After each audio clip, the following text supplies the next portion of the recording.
Que a graça e a paz do Senhor Jesus estejam com todas as nossas irmãs da classe Dorcas e todas aquelas pessoas que também estarão acompanhando mais essa lição da Escola Bíblica Dominical. Estamos na lição de número 4, e cujo título é Superando os Traumas da Violência Social. O nosso texto áureo encontra-se em Gênesis capítulo 6, versículo 11, que nos diz: A terra, porém, estava corrompida diante da face de Deus, e encheu-se a terra de violência. E a verdade prática diz: a Igreja de Cristo deve acolher com amor e hospitalidade toda a pessoa vítima de violência. Nossa leitura bíblica encontra-se no livro de Gênesis, capítulo de número 6, dos versículos 5 a 12. Diz assim: E viu o Senhor que a maldade do homem se multiplicara sobre a terra, e que toda a imaginação dos pensamentos de seu coração era só má continuamente. Então arrependeu-se o Senhor de haver feito o homem sobre a terra, e pesou-lhe em seu coração.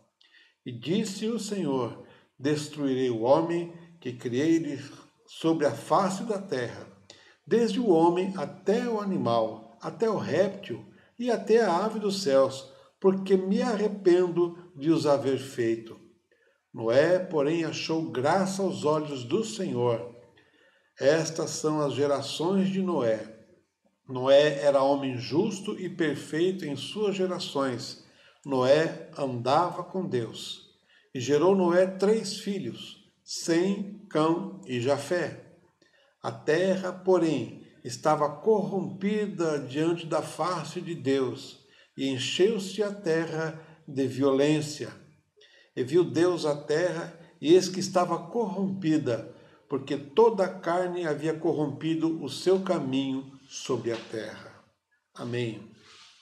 Nesse texto, nós queremos destacar 2 coisas, no versículo de número 9 e no versículo de número 8.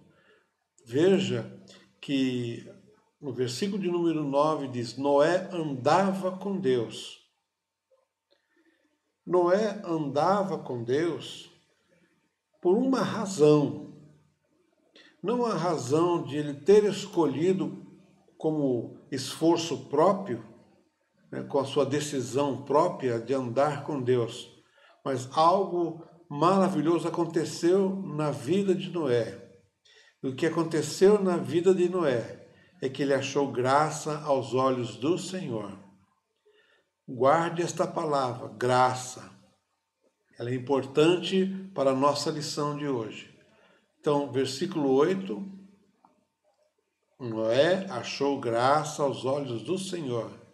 Como consequência, nós vemos no versículo de número 9, Noé era homem justo, perfeito em suas gerações. Noé andava com Deus. Que Deus nos abençoe. Vamos então prosseguir com o nosso tema desta aula, desse domingo, esta manhã. E nós temos 3 objetivos. O primeiro é explicar a origem da violência. E depois compreender que a violência é um problema de todos. A violência não é apenas para uma parte da sociedade, todos nós estamos sujeitos a ela, inclusive crentes no Senhor Jesus.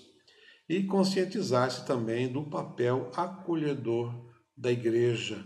A igreja tem um papel muito importante, né, sobre essa questão da violência, e nós vamos então, com a graça do Senhor, discorrer nesta lição sobre este assunto tão recorrente, tão atual, né, nos nossos dias aqui. Muito bem. Como o primeiro tópico, falamos sobre a violência, que ela impera sobre a terra. E qual seria, então, a origem da violência, né? Então, nós vemos também, logo no primeiro livro da Bíblia, Gênesis capítulo 3, versículos 4 e 5, que diz assim: Então a serpente disse à mulher: É certo que não morrereis.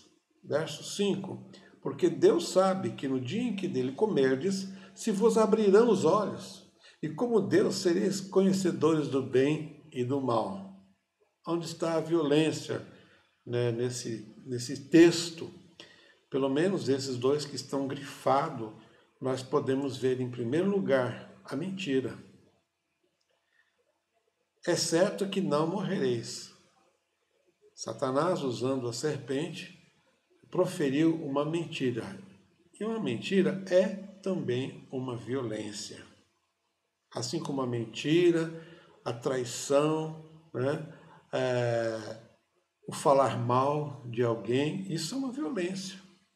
Não é uma violência física, mas é uma violência, eu diria, moral, psicológica. Nós vimos nas aulas passadas, né, sobre a morte, e uma delas foi a morte moral. E no outro ponto que nós colocamos aqui, porque Deus sabe que no dia em que deles comerdes se vos abrirão os olhos, e como Deus sereis conhecedores do bem e do mal. Isso é uma infâmia contra Deus. Estava dizendo que Deus estava escondendo uma possibilidade, porque Deus não queria que os homens, percebe? Então, a infâmia é uma violência. Infamar alguém é cometer violência contra essa pessoa. Então veja que o primeiro citação de violência na Terra foi logo lá na origem. Então a origem da violência se deu também no livro das origens, em Gênesis. Então, qual o resultado? O resultado nós encontramos no versículo de número 6. Vendo a mulher que a árvore era boa para se comer, agradável aos olhos e árvore desejável para dar entendimento, tomou-lhe do fruto e comeu, e deu também ao marido, e ele também comeu. Percebe que 3 áreas aqui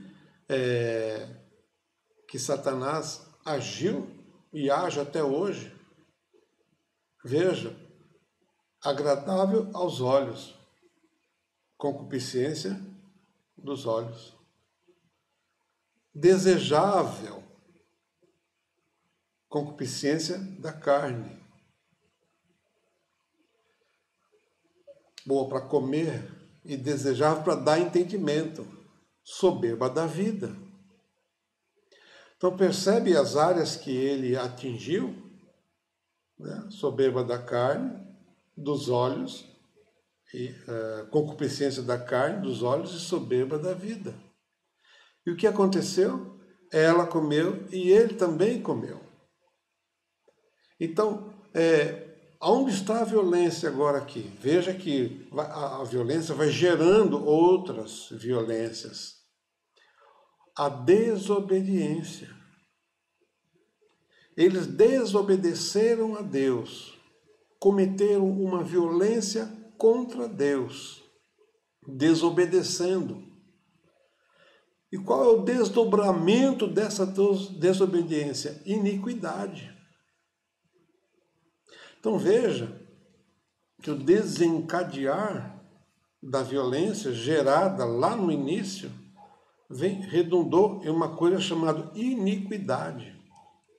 Paulo, escrevendo na sua segunda carta aos Tessalonicenses, capítulo 2, versículos 10, do 7 até o 10, ele diz assim: com efeito, o mistério da iniquidade já opera. Percebe? E aguarda somente que seja afastado aquele que agora o detém. Então será de fato revelado o iníquo, que comete iniquidade. O iníquo, não é um iníquo, o iníquo, a quem o Senhor Jesus matará com o sopro da sua boca e o destruirá pela manifestação da sua vinda. Ora, o aparecimento do iníquo é segundo a eficácia de Satanás. Essa eficácia dele é desde o início, na mentira, na infâmia, que gerou desobediência, que redundou em iniquidade. Então, essa eficácia de Satanás, com todo o poder e sinais, prodígios da mentira, E a primeira coisa que ele fez, ele mentiu. E com todo engano de injustiça aos que perecem. Ele não enganou, infamando Deus para Eva, porque não acolheram o amor de verdade para ser salvos. Mas olha também o que Jesus diz lá em Mateus 24, quando ele começa a falar do princípio das dores, versículo 8 ao 12, que diz: porém, tudo isto é o princípio de dores, diz Jesus. Então sereis atribulados e vos matarão, sereis odiados de todas as nações por causa do meu nome. Nesse tempo, muitos hão de se escandalizar, trair e odiar uns aos outros, violência. Levantar-se-ão muitos falsos profetas e enganarão a muitos. É o mesmo princípio de Gênesis 3. E por se multiplicar a iniquidade, gerada lá no começo, por causa da desobediência, o amor de quase todos se esfriará. Terrível, muito terrível.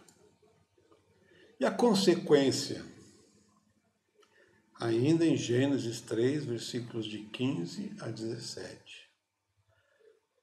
Porém, inimizade é violência, entre ti e a mulher, entre a tua descendência e o seu descendente. Este te ferirá a cabeça e tu lhe ferirás o calcanhar. Violência. E a mulher disse: multiplicarei sobremodo o sofrimento da tua gravidez, em meio de dores darás à luz filhos. Veja que está destacado no texto: sofrimentos, dores.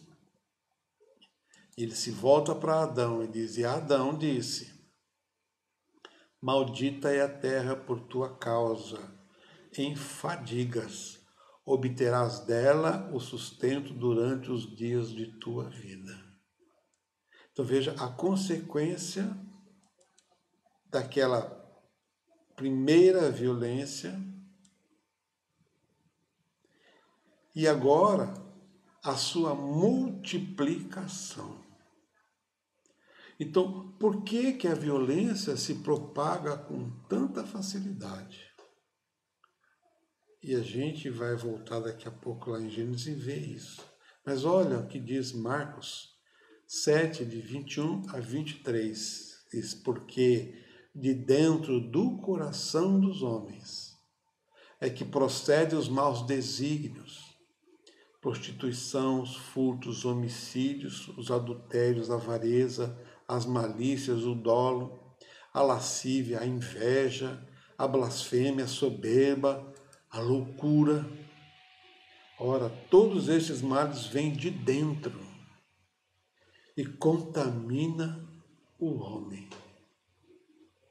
Então, a violência está latente no coração. Então, E nós sabemos que a partir da queda de Adão, todos os homens, todas as pessoas herdaram essa separação, essa morte espiritual, esse pecado. E como eles herdaram, e Jesus está ensinando que os males vêm de dentro do coração, então a violência ela está dentro do coração, por isso que ela se propaga. Porque dentro de cada ser humano está latente, então, uma tendência à violência. E isso, veja que até quando Paulo escreve a Tito, falando sobre as características de um bispo, de um homem de Deus, ele diz, é indispensável, porque é indispensável que o bispo seja irrepreensível, como dispenseiro, né, de Deus, não arrogante, violência do coração, não irascível, está lá no coração, não dado ao vinho, não violento, nem cobiçoso de torpe ganância. Ele precisa ser hospitaleiro, amigo do bem, sóbrio, justo, piedoso, que tenha domínio de si, apegado à palavra, fiel, que é segundo a doutrina, de modo que tenha poder tanto para exortar, pelo reto ensino, como para convencer os que contradizem. Então, a gente percebe que a violência é algo que está dentro do ser humano e precisamos, então, ter um cuidado, no caso de nós servos do Senhor, para não deixar, né, que essa latência que esteja no coração se aflore, mesmo salvos. Porque a violência não se comete, como já falamos, né, por atos físicos apenas, mas com palavras. Quando ofendemos alguém, né, quando gritamos com alguém, quando menosprezamos alguém com as nossas palavras, infamamos alguém, isso é violência. E é o que estava acontecendo. Essa multiplicação da violência na face da terra. E veja o que aconteceu. Rapidamente a violência se multiplicou na medida do crescimento da população. Gênesis 4, 3 a 8, veja, aconteceu que no fim de uns tempos, trouxe Caim do fruto da terra uma oferta ao Senhor. Abel, por sua vez, trouxe das primícias do seu rebanho, da gordura deste. Agradou-se o Senhor de Abel e de sua oferta, ao passo que de Caim e de sua oferta não se agradou. Irou-se, pois, sobremaneira Caim, e descaiu-lhe o semblante. O que estava acontecendo? Coração. Então disse o Senhor, por que andas irado? E por que descaiu o teu semblante? Se procederes bem, não é certo que será aceito. Se todavia procederes mal, eis que o pecado jaz à porta. O seu desejo será contra ti, mas a ti cumpre dominá-lo. Disse Caim a Abel, seu irmão, vamos ao campo. Estando ele no campo, sucedeu que se levantou Caim contra Abel, seu irmão, e o matou. Veja as coisas que estão envolvidas aqui. Começa no coração. Caim colocou deixou aflorar a ira no coração. E Deus pergunta, por que você está irado? Porque andas irado, porque descaiu o teu semblante. Então Deus dá o conselho a Caim. Se você proceder bem, você vai ser aceito. Agora, se você não proceder, eis o pecado que jaz à porta. Está vendo? Violência, pecado, e o seu desejo será contra ti, mas a ti cumpre dominá-lo. Ele não dominou, infelizmente, não dominou.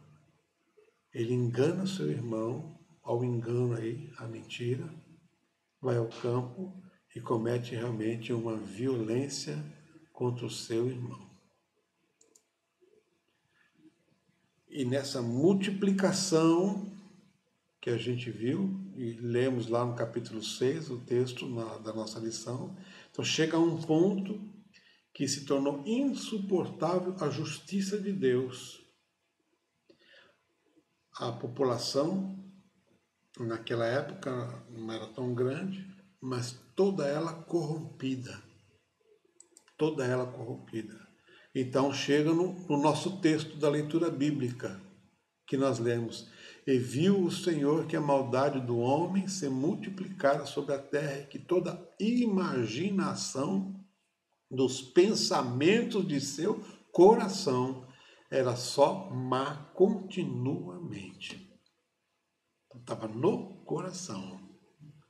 Então arrependeu-se o Senhor de haver feito o homem sobre a terra e pesou-lhe em seu coração. E disse o Senhor: destruí o homem que criei sobre a face da terra, desde o homem até o animal, até o réptil, e até a ave dos céus, porque me arrependo de os haver feito. Essa foi a decisão que Deus toma logo, ainda lá no livro dos começos de Gênesis, por causa da multiplicação da violência. E não era só física, porque ele diz a imaginação dos pensamentos de seu coração. Começa no coração. E lá, essa imaginação gerava violência. Bem, nos dias atuais, a pior, a mesma coisa, apesar de um novo começo lá em Noé, com a sua família, o germe do pecado continuava no homem. E novamente começa então a geração de violência, até chegar nos nossos dias.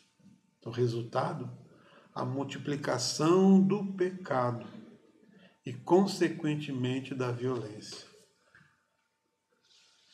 Pecado e violência andam de mãos dadas. E por causa disso, nós vemos o nosso tema causa traumas. A violência,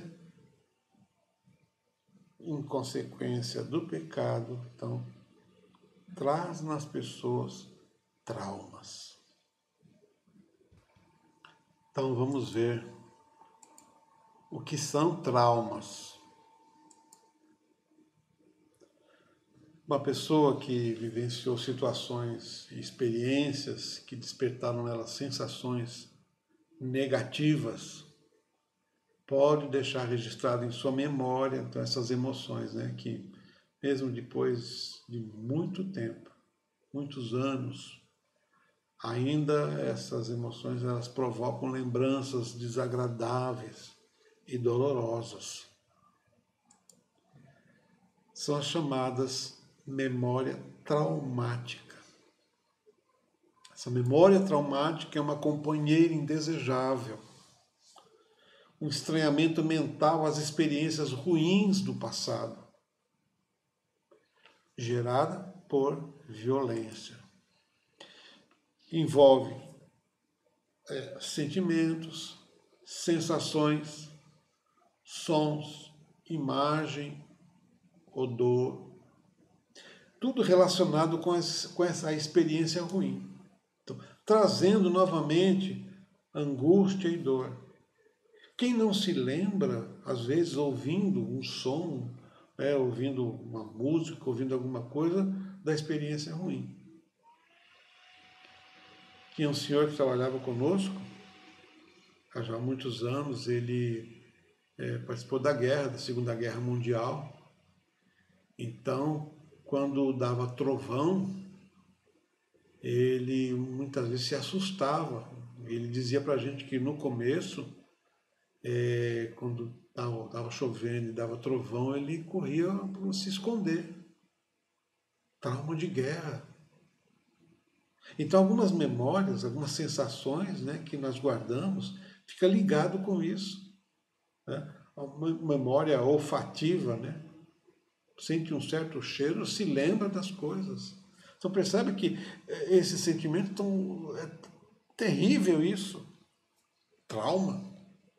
E só quem passa por isso é que pode entender o que é que nós estamos falando. Trauma é diferente de medo, é diferente de fobia. Né? O trauma desperta essas sensações tão terríveis, companheira tão desagradável. Né? Então, o medo não, é diferente. Né? Medo é uma reação que é desencadeada no nosso organismo, na nossa mente, quando estamos frente a uma situação que parece desafiadora, que parece ameaçadora. Né? E o medo, muitas vezes, faz com que nós nos precavemos de algum acidente, de alguma coisa desagradável. Né? Quem tem medo de altura, por exemplo, né? Isso não causa um sofrimento, mas se a pessoa tem que subir em algum lugar alto, ela vai se precaver, vai usar equipamento de segurança, algo que lhe dê segurança. Né? Se você tem, por exemplo, né, você tem medo de magoar as pessoas, então você vai se policiar nos seus relacionamentos. Então, o medo, se sentir medo, faz parte desse mecanismo de autopreservação, né? Esse mecanismo que, na verdade, está associado com o nosso instinto, né? Que nós não temos ainda. Né? Então, por isso, o medo ele pode ser até benéfico, saudável, né? Já que o medo muitas vezes inibe algumas ações, né, destrutivas e arriscadas. Né? Quem não tem medo, as pessoas que não sentem medo, elas podem acabar muitas vezes sendo negligente, causando males a si mesmo. Né? Então, o medo é diferente, né, de trauma. E fobia também. Né? A fobia, ela também ela é prejudicial. Né? Talvez não seja por experiências passadas, mas a fobia, por exemplo, pessoas têm fobia de lugares apertados, de elevador, né? Tem claustrofobia. Tem pessoas que têm uma fobia tão grande que não conseguem nem passar com o carro num túnel. Eu conheço pessoas assim. Então ela é negativa para as pessoas. Né? Ela pode precisar, então, ser tratada com isso aí. Né?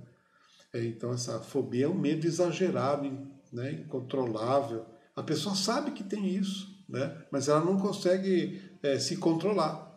Então, a pessoa sente isso, consegue raciocinar, né? E sabe que o seu medo não tem cabimento. Né? Mas ela reconhece a ausência do perigo, né? Andar de elevador, não tem perigo, né? Mas ela não se sente, ela sente mal. Né? Ela sabe que não está sendo ameaçada, por exemplo, né? Mas mesmo assim a sua reação pode ter reações incontroláveis. Então, trauma é uma coisa, medo é outra coisa, fobia é outra coisa. Então, na nossa lição aqui, estamos falando então de traumas, né, da sociedade. Então, falando em traumas, né, quais os principais traumas, né, ou situações que podem causar trauma nas pessoas, um assalto, né, as pessoas que ficam sob a mira de uma arma, né, e elas podem ficar traumatizadas, né, acidentes, né, graves, a pessoa fica muitas vezes presa numa ferragem, em situação de pânico, né, então a lembrança daquelas imagens, né, e Por exemplo, quando houve a sirene de corpo de bombeiro, ambulância, toda aquela movimentação, né, causa também, pode causar traumas, percebe, né? A violência doméstica, que hoje está de uma forma tão exacerbada, né? E na violência doméstica, crianças, né, que são criadas sob rigor, sob violência, né, sob espancamento.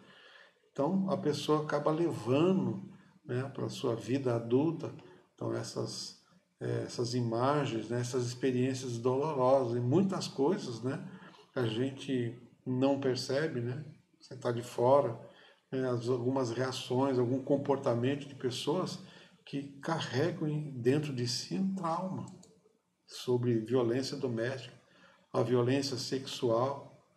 Quem sofre esse tipo de assédio, de violência sexual, né, cria um bloqueio muito grande na sua vida de relacionamento, muitas vezes, né? Abortos, pessoas que, mulheres que estão na esperança de ter, né, de ser mãe, e às vezes um aborto espontâneo provocado, essa mãe, essa pessoa pode ficar traumatizada com isso. Muitas vezes não querer nem depois falar sobre bebês, né?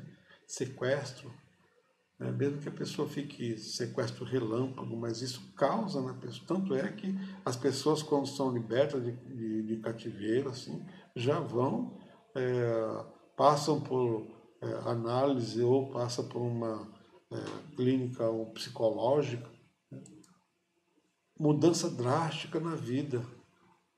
Às vezes a pessoa, por alguma questão, né, o que pode ter acontecido, né, agora, nesses dias de pandemia, a pessoa que tinha seu negócio lá, estava com a vida normal, certinho, né, com seus pagamentos em dia, de repente, né, não pode abrir, de repente houve essa mudança drástica na vida dessa pessoa que era um empresário, e isso pode causar, né, traumas gigantescos. É uma violência, né? Separação conjugal também. Casais que viveram muitos anos juntos, né? E por algum motivo eles se separam, uma das partes pode ficar, né, com essas sensações terríveis, né, por causa da separação, perda de entes queridos, né? Tem pessoas que não conseguem superar perdas, ficam traumatizadas por conta disso. Temos sintomas. Então, o trauma, quando ele é revivido, ele desencadeia variados sintomas nas pessoas, né? Sintomas de ordem física e de ordem psicológica também. São tremores, taquicardia, né? Coração dispara. Quando passa por essas lembranças ou situações, né, que se assemelham àquela experiência negativa, né? Sudorese. E aí a gente, muitas vezes, né, não entende, né, as pessoas que passam por isso, que têm essas reações, né? Variação da pressão arterial, sobe ou desce, confusão mental, no caso, né, não saber o que fazer, no caso daquele senhor que eu disse que ele participou da Segunda Guerra, né, combateu na Segunda Guerra, dava um trovão e não sabia o que fazia, confusão mental. Muitas vezes dificuldade de concentração, consegue concentrar no trabalho, no estudo, porque tem alguma coisa ali que incomoda. Pensamentos catastróficos, paranoia, né? Achar que está sendo perseguido, achar que está. Percebe? Tem também, né, pode provocar sintomas de ordem emocional,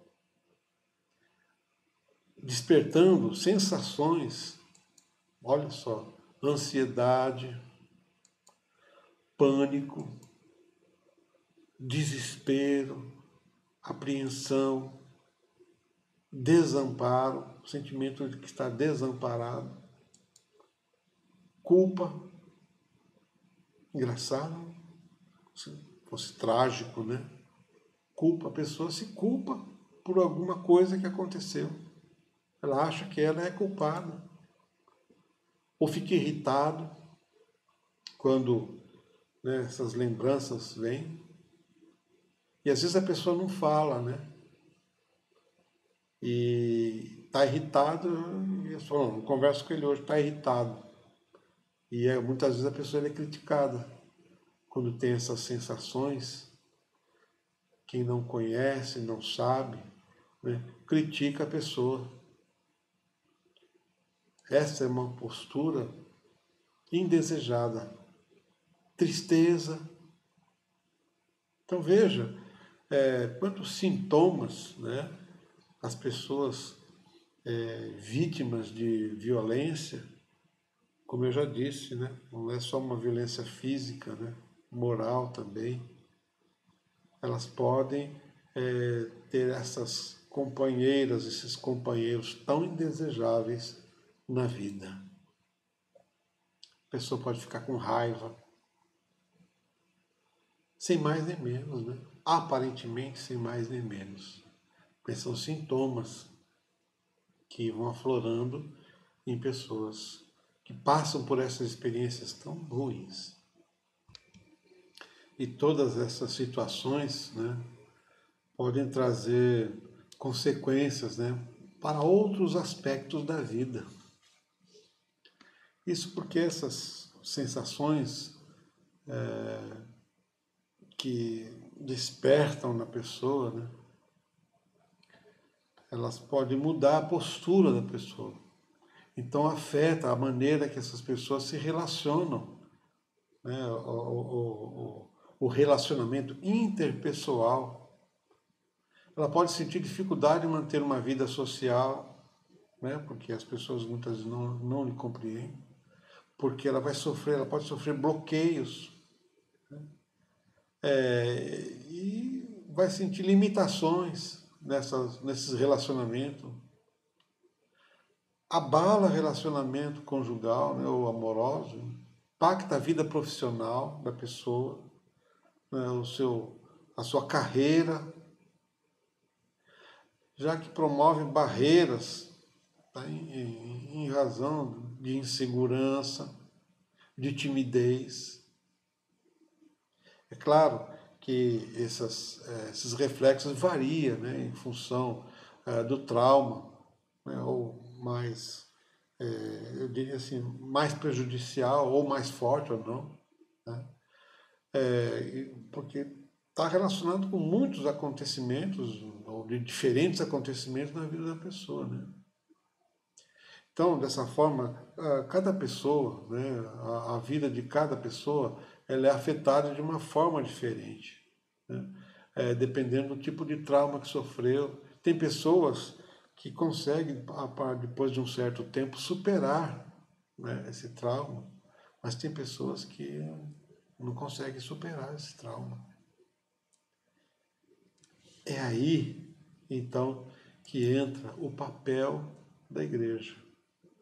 Embora exista, dentro da área médica, da área da psicologia, tratamentos, né? Mas, do ponto de vista da igreja, do papel da igreja, isso é importante para nós, servos do Senhor, e como igreja que somos, né? Por isso que nós, quando recebemos pessoas na igreja, pessoas que vêm machucadas do mundo, elas precisam encontrar na igreja um ambiente acolhedor. Isso só é possível se nós mantivermos, né, na igreja, né, o amor fraternal entre nós. A igreja, ela é militante, combatente. E quando Paulo escreve a sua segunda carta aos Coríntios, capítulo 10, versículos de 3 a 5, ele vai dizer o seguinte: porque embora andando na carne, nós não militamos segundo a carne. Nós não lutamos segundo a carne. Então a igreja tem que combater o mal? Sim, é verdade. Mas olha o que Paulo diz: Porque, embora andando na carne como pessoas, né, não militamos segundo a carne. Porque as armas da nossa milícia, das nossas lutas, né, ou da nossa luta, não são carnais, e sim poderosas em Deus, para destruir fortalezas, anulando nossos sofismas. E toda altivez que se levanta contra o conhecimento de Deus. Lembra lá no começo? Eva não tinha conhecimento adequado de Deus, Satanás conseguiu enganá-la. E levando cativo todo pensamento à obediência de Cristo. Olha o papel da igreja. Fortalezas, veja que tem fortalezas, sofismas e pensamento destacado. A ideia de fortaleza era um forte construído num planalto em que os soldados se abrigavam, né, contra os ataques do inimigo. Então nós podemos criar, e isso, a fortaleza, do versículo de número 4, explica o pensamento do versículo número 5. Nós podemos muitas vezes criar fortalezas em nossos pensamentos. Mas olha só o que Paulo diz. A nossa guerra, a nossa luta não é contra a carne nem contra a sangue. Então nós não lutamos segundo a carne. Porque as armas, que armas nós temos? Armas espirituais. Elas não são carnais, mas elas são poderosas em Deus, são espirituais. Então ela destrói essas fortalezas, pensamentos muitas vezes, né, que nós criamos como uma fortaleza, e anulando nossos sofismas. O que é sofismas? Sofismas são argumentos ou raciocínios, né, concebidos com o objetivo, então, de produzir uma ilusão da verdade. Só que quando colocado em confronto com as evidências, né, esses sofismas não se sustentam. Então, as armas que Deus nos dá, poderosas em Deus, elas destroem a fortaleza dos nossos pensamentos e anula os argumentos e raciocínios, né, falsos, que esses argumentos querem dar uma capa de verdade, uma ilusão só da verdade. Então veja que Deus, o papel da igreja, então, nós como igreja que somos, precisamos entender primeiro que a igreja ela é militante e ela não milita na carne, mas as nossas armas são espirituais. E são essas armas espirituais que vai ajudar, que vai auxiliar as pessoas vítimas ou de violência que estão traumatizadas com a sua história de vida. Então os nossos pensamentos são como as portas dessas fortalezas, né? E as batalhas, lembram que as batalhas elas eram travadas nas portas, né? E quando eles conseguiam destruir as portas, eles tomavam conta da cidade. Então o nosso pensamento, né, são como essas portas, né? A nossa mente é como a porta. Então qual é o comportamento nosso? Em primeiro lugar, olha o que Paulo diz, Colossenses, né? Colossenses 3:2, ele fala assim: olhai para as coisas lá no alto, olhai para as coisas de cima. E aos Filipenses ele diz assim: tudo que é verdadeiro, tudo que é honesto, tudo que é justo, tudo que é puro, tudo que é de boa fama, né? Aí ele fala: que seja isso que ocupe os vossos pensamentos, Filipenses 4:8. Que sejam essas coisas que ocupem o vosso pensamento. Lá na primeira carta de Pedro, capítulo 1, versículo 3, ele diz assim: cingindo os lombos do vosso entendimento. cingindo os lombos do vosso entendimento. Isso é um segredo, né, para a nossa vida. É um segredo para o nosso comportamento, para alimentar a nossa mente, nossos pensamentos. Então, no Novo Testamento, tem bastante ensino sobre isso, né? Sobre pensamento. Romanos 12, transformai-vos pela renovação do vosso entendimento. Percebe que é uma transformação. Os traumas, sim, estão dentro de nós, na nossa cabeça. E a palavra de Deus diz, mas transformai-vos pela renovação do vosso entendimento. Então nós só podemos servir a Deus, só podemos vencer quando a nossa mente é renovada. Há um renovo na nossa mente. Então, aceitou a Jesus como seu Salvador.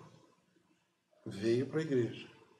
Agora a sua mente precisa ser renovada. E só é possível renovar vencendo essas fortalezas, anulando sofismas, para que a palavra de Deus ela possa entrar no nosso coração, na nossa mente, na nossa alma. Domingo passado, né, falamos o que precisa. A pergunta era o que é que precisa para vencer, né, a morte, né? O que nós precisamos fazer? Tá? Duas coisas importantes. Olhar para Cristo. Admirar a beleza de Cristo, ver a beleza de Cristo e a obra que Ele fez na cruz do Calvário. Aquilo transforma a nossa mente. Então, se a igreja é militante, o que nós precisamos fazer? Levar as pessoas a Cristo.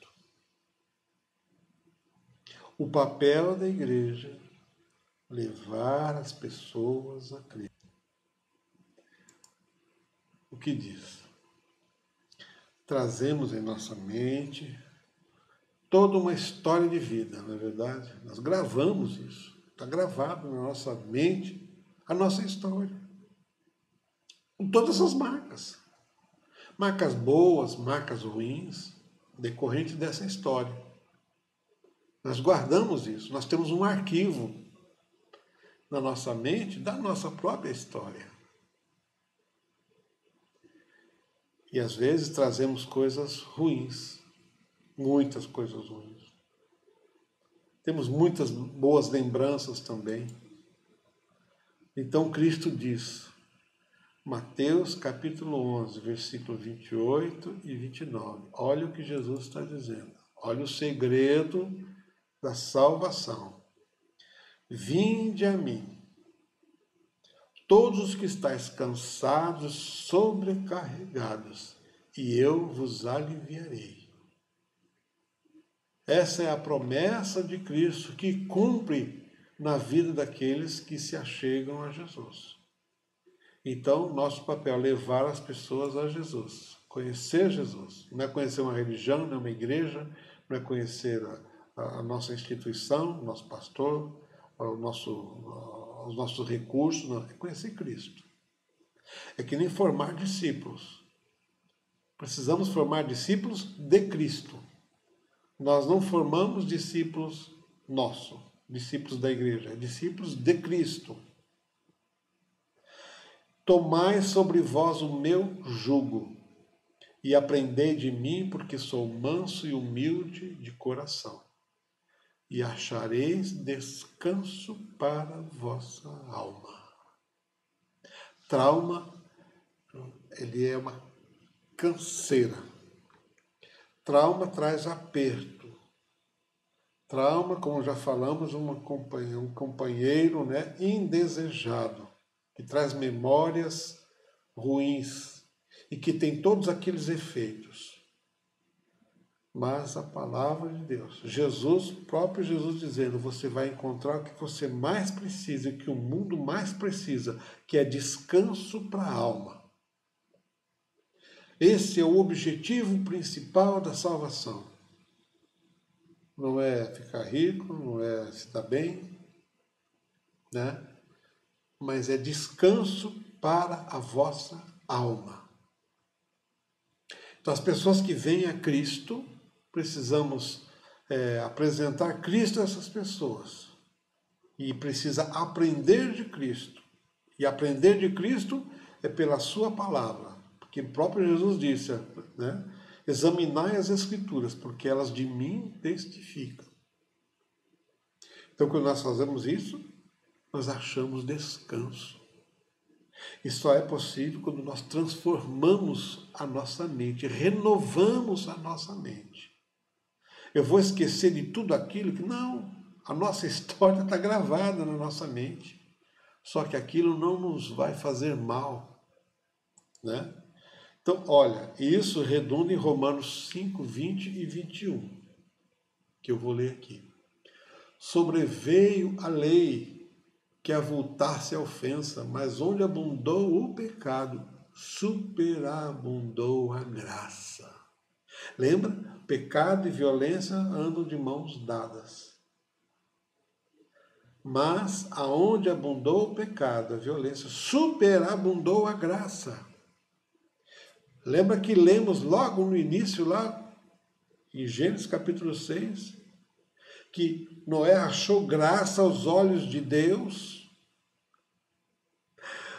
Ele achando graça aos olhos de Deus. O pecado daquela época, toda aquela maldade, agora, como Noé achou graça diante de Deus, ele andava com Deus. Então Paulo agora aos Romanos diz assim, aonde abundou o pecado, superabundou a graça, a fim de que, como o pecado reinou pela morte, assim também reinasse a graça pela justiça, para a vida eterna, mediante Jesus Cristo nosso Senhor. Então, o recurso que nós temos, que o Senhor deixou para nós, é conhecer a Cristo, renovar a nossa mente. E fico pensando na história de José, lá em Gênesis. Essa história, né, começa no capítulo 37, versículo de número 2. José tinha 17 anos. Ele apacentava o rebanho com seus irmãos, né? Ele era muito jovem ainda. E ele andava com seus irmãos, filho de Bila, filho de Zilpa, que eram as mulheres de seu pai. E ele trazia as más notícias dos seus irmãos para o seu pai. E ele tinha sonhos, né? Interessante. Só que seus irmãos, olha só, começaram a ficar com raiva de José no coração. Começa no coração. Mas aí nós vamos ver no capítulo de número 45 de Gênesis. Houve uma fome tremenda na terra e agora José, ele tinha sido ameaçado de morte, foi jogado numa cisterna, vendido aos ismaelitas, foi para o Egito, começou a evoluir, foi injustiçado, foi preso, mas ele achou graça diante de Deus. E Deus promove ali uma situação em que novamente agora José, pela revelação de Deus, ele dá uma revelação aos sonhos, né, do faraó, e o faraó coloca ele numa posição elevada. E como havia agora fome sobre toda a terra, José tinha revelado que haveria essa fome sobre a terra, e estrategicamente, então, agora o Egito tinha alimentos, porque ficou sabendo antes, tinha informação privilegiada. E os seus irmãos agora foram ao Egito comprar alimento. Quem eles encontram? José. Eles nem imaginavam que aquela alta patente de autoridade era o José. Mas José, ele reconhece seus irmãos. E ele agora quer se revelar aos seus irmãos. E a partir do versículo 3 do capítulo 45, ele começa dizendo assim, e disse a seus irmãos, eu sou José, meu pai ainda está vivo? Seus irmãos ficaram apavorados, porque agora ficaram com medo, né? Porque agora ele vai se vingar de nós. Mas José, olha só, disse aos seus irmãos, agora chegai-vos a mim, vem aqui. Chegaram então e disseram, eu sou José, vosso irmão, que vocês me venderam para o Egito. Quer dizer, ele não esqueceu não do problema, vocês me venderam para o Egito. Agora, pois, não fiquem tristes, não vos entristeçais, nem se irriteis entre vós, porque vocês me venderam, vendido para porque para a conservação da vida, ao entendimento de José, foi que Deus me enviou adiante de vós. Sabe, tudo aquilo que aconteceu, Deus tinha um propósito, porque já houve 2 anos de fome na terra, e ainda restam 5 anos, que são 7 anos, que não haverá lavoura e nem colheita. Deus me enviou diante de vós, para conservar a vossa sucessão na terra e para preservar a vossa vida por um grande livramento. Assim não foram vocês que me enviaram para cá, foi Deus que me pôs aqui, como pai por Faraó, por pai de Faraó, e senhor de toda a sua casa, e como governador em toda a terra do Egito. Então, o entendimento. Então, por que Deus permite, né, que antes de conhecermos a Cristo Jesus, a nossa história passa, a nossa vida passa por tantas coisas, tantos percalços? Justamente por isso, né? Nós vemos aí em Romanos 5:20, aonde abundou o pecado, superabundou a graça. Que violência José sofreu. Que coisas terríveis que poderiam acabar com a sua vida. Né? Que ele podia ficar sofrendo, remoendo tudo aquilo. Mas Deus renovou a sua mente e mostrou para ele a razão. Então José agora, ele é a figura de Cristo, né? Cristo sofreu o que sofreu, mas ele venceu. Para que eu e você pudéssemos hoje também sermos vencedores por Cristo Jesus. E ele nos torna mais do que vencedores em Cristo Jesus. Que você possa renovar a cada dia a sua mente em Cristo Jesus. Que o Senhor possa limpar a cada dia a nossa mente de tal forma que a nossa vida, ou por acaso se houver traumas, esses traumas possam ser desvanecidos e passa a ser apenas um item na história da vida da gente. Porque Deus mudou, transformou a nossa vida. E o meu desejo é que você também possa ser transformado, transformada, e que ao recebermos pessoas na nossa igreja, né, nós possamos entender as pessoas. Você e eu que já passamos pela transformação, nós precisamos, conforme Paulo escreve aos Coríntios, né, consolar as pessoas com a mesma consolação que nós fomos consolados pelo Senhor. Nós somos chamados a isso. Consolar uns aos outros. Que Deus nos abençoe. Que a sua vida possa ser leve na presença do Senhor. E que você tenha hoje um bom domingo na presença de Deus. Que Deus abençoe. Amém.